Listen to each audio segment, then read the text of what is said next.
vous dire d'abord l'attachement historique des communistes à la sécurité sociale, pas seulement parce que le fondateur de la Sécu, Ambroise Croizat, était un député puis un ministre communiste, mais notre attachement sur ce qui a constitué sans doute l'une des plus grandes avancées sociales dans notre pays au lendemain de la guerre. On dira peut-être un petit mot quand même sur le contexte de l'époque et rappeler que si les personnes qui étaient dans le Conseil national de la résistance et qui ont rédigé le programme des Jours heureux, ils l'ont fait pas seulement parce que des gaullistes aux communistes, en passant par des socialistes, des démocrates chrétiens, et bref, tous ceux qui avaient résisté à l'occupation, ils l'ont fait pas seulement parce qu'ils avaient fraternisé dans les maquis, ça a compté bien sûr, mais ils l'ont fait aussi parce qu'ils avaient analysé des raisons profondes pour lesquelles en Europe, après la crise de 29, les politiques extrêmement dures des années 30, la désespérance sociale qui s'en était suivie avait été un ferment puissant de la montée des régimes fascistes ou nazis en Europe, et notamment leur victoire dans les urnes. Et donc, il s'agissait aussi, et ça a été très bien expliqué dans le préambule du programme des Jours heureux, et puis ensuite dans la déclinaison des politiques, notamment celle de la sécurité sociale, mais aussi les nationalisations ou d'autres qui ont été mises en œuvre à l'époque. Il s'agissait aussi de se prémunir à jamais du retour de l'extrême droite, du fascisme et de la guerre, en ayant des politiques sociales beaucoup plus équilibrées et plus justes. Donc c'était une réflexion partagée. C'est vous dire à quel point la défense de la sécurité sociale, son inscription dans la Constitution telle que le propose notre projet de loi, est non seulement une nécessité historique pour défendre le modèle social français, si décrié par certains, mais aussi pour répondre aux menaces diverses qui pèsent à la fois sur notre pays et sur le contrat social qui lie le peuple de France avec sa nation. Voilà.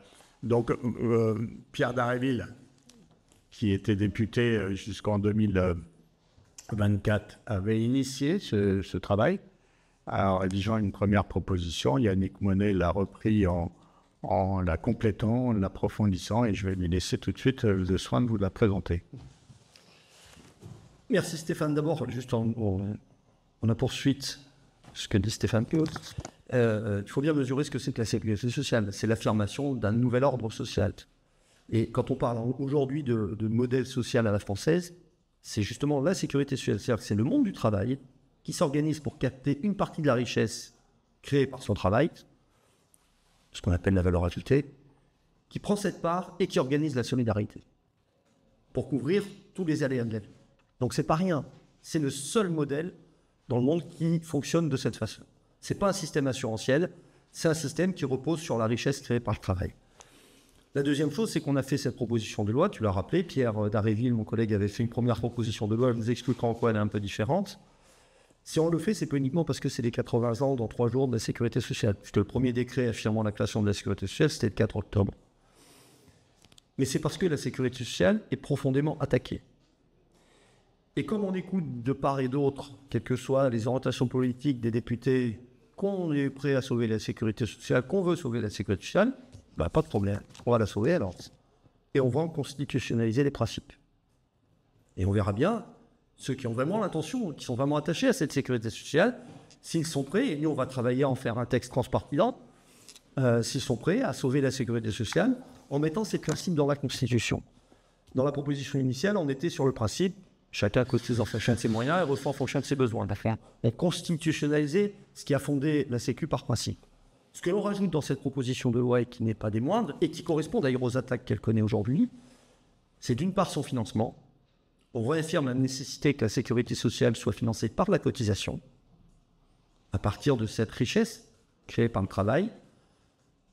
Si je vous dis ça, c'est qu'on écoute parler des exonérations de cotisations sociales qui sont compensées par l'État. Ça veut dire qu'aujourd'hui, une attaque importante de la sécurité sociale, c'est de ne plus financer la sécurité sociale par la cotisation, mais par l'impôt. Ce qui est fondamentalement pas la même chose. C'est-à-dire que les gens, tout compte fait, payent deux fois. À travers leurs impôts et à travers ce qui était censé être la captation de cette richesse produite par le travail. Donc, réaffirmer le fait que la sécurité sociale doit être financée par la cotisation sociale sur cette fameuse valeur ajoutée ou sur les profits liés au travail, c'est réaffirmer son principe de financement. Et le troisième point qui, pour nous, est essentiel, et j'ai envie de dire dont découlent tous les autres points, c'est la question de sa gouvernance. À l'origine, la sécurité sociale était gérée par le monde du travail et par les représentants des salariés. En 1960, on a arrêté les élections professionnelles. 1995, c'est projet de loi de financement de la sécurité sociale. Ça veut dire qu'on a étatisé le fonctionnement de la sécurité sociale. Et nous, il nous semble, si on veut vraiment préserver la Sécu, c'est qu'on revienne à ses principes fondateurs, qui est qu'aujourd'hui, c'est le monde du travail et les représentants du monde du travail qui doivent gérer cette sécurité sociale. Ça nous paraît fondamental. Je le dis comme ça. C'est depuis que le politique a mis les mains sur la sécurité sociale et depuis que les gouvernements se sont dit on va gérer la sécurité, que c'est un peu le bazar.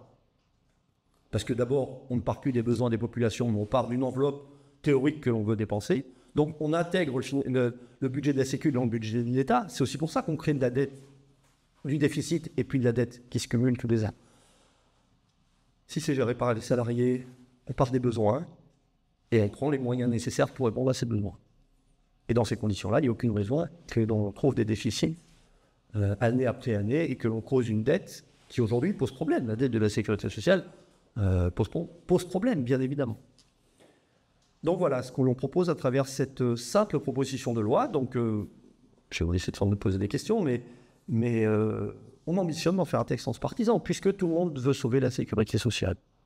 Pour nous, c'est un moyen de pouvoir la sauver. Ça veut dire que si on arrive à faire passer cette proposition de loi et si on arrive à faire inscrire la sécurité sociale dans la Constitution, à travers son financement, à travers sa gouvernance, à travers ses principes, et bien nécessairement derrière, on sera obligé de repenser cette gestion par les salariés et puis son financement qui sera différent que celui qu'on a actuellement avec un projet de loi de financement de la sécurité sociale et un ondable qui contraint considérablement les dépenses et qui crée énormément de déficits.